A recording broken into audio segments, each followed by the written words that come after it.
रूस और यूक्रेन के बीच महायुद्ध का आज नवा दिन है। लेकिन इस दिन की शुरुआत जब हुई तो अल सुबह जिस तरह से रूस ने जपोरिजिया परमाणु प्लांट पर हमला किया, उसके बाद बड़े संकट पैदा हो गए। संकट इसलिए भी क्योंकि यूक्रेन के राष्ट्रपति की तरफ से यह कहना कि यह संकट सिर्फ और सिर्फ अगर यहां पर रिसाव होता है परमाणु संयंत्र में तो सिर्फ यूक्रेन तक ही सीमित न रहकर यह पूरे यूरोप तक फैल सकता है।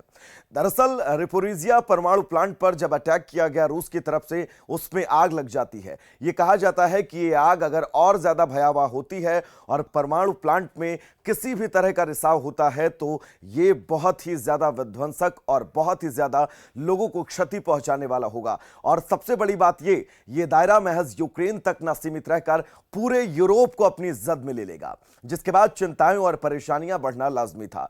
हालांकि खबर यह है कि आग पर काबू पा लिया गया है। जो परमाणु का संयंत्र है वहां तक जो है वो आग नहीं पहुंची है, यह बहुत बड़ी राहत की बात है। लेकिन जब उस पर अटैक किया गया, परमाणु प्लांट पर अटैक के बाद लगातार जेलेंस्की की तरफ से कहा गया कि यह पूरे यूक्रेन समेत यूरोप को नुकसान पहुंचाने की कोशिश है। बातचीत उन्होंने अमेरिकी राष्ट्रपति जो बाइडेन से की। जो बाइडेन से बातचीत में भी इस बात की चर्चा की गई और साथ ही उन्होंने बोरिस जॉनसन से भी बात की कि यह पूरे यूरोप तक जो है वो पहुंच सकता है और पूरे यूरोप को अपनी जद में ले सकता है। अब बड़ा सवाल यह है, परमाणु संयंत्र पर हमला करने के पीछे रूस की मंशा क्या कुछ हो सकती है। रूस की मंशा दरअसल, क्योंकि रूस का यह कहना है कि वो यूक्रेन को घुटनों पर लाकर खड़ा कर देना चाहता है, यूक्रेन की सत्ता को वो अपने हाथ में लेना चाहता है, जिसके चलते वो लगातार अटैक कर रहा है यूक्रेन के कई शहरों पर।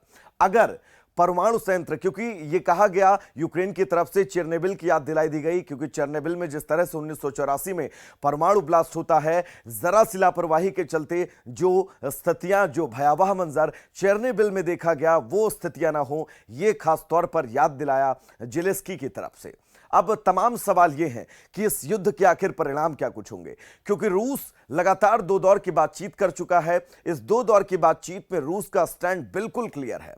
रूस का यह कहना है कि वो यूक्रेन की सत्ता को अपने हाथ में लेना चाहते हैं, यूक्रेन की सत्ता की कमांड वो अपने हाथ में रखना चाहते हैं, जबकि यूक्रेन का यह कहना है कि वो शांति पर बात करने के लिए पूरी तरह से तैयार है। युद्ध शांति हो और जो स्थितियां जस की तस थी वैसी ही बनी रहे। लेकिन इस बीच जब रूस की तरफ से किसी भी तरह का सकारात्मक रवैया नहीं नजर आया, यानी कि ये दोनों दौर की बातचीत जो है वो बेनतीजा रही।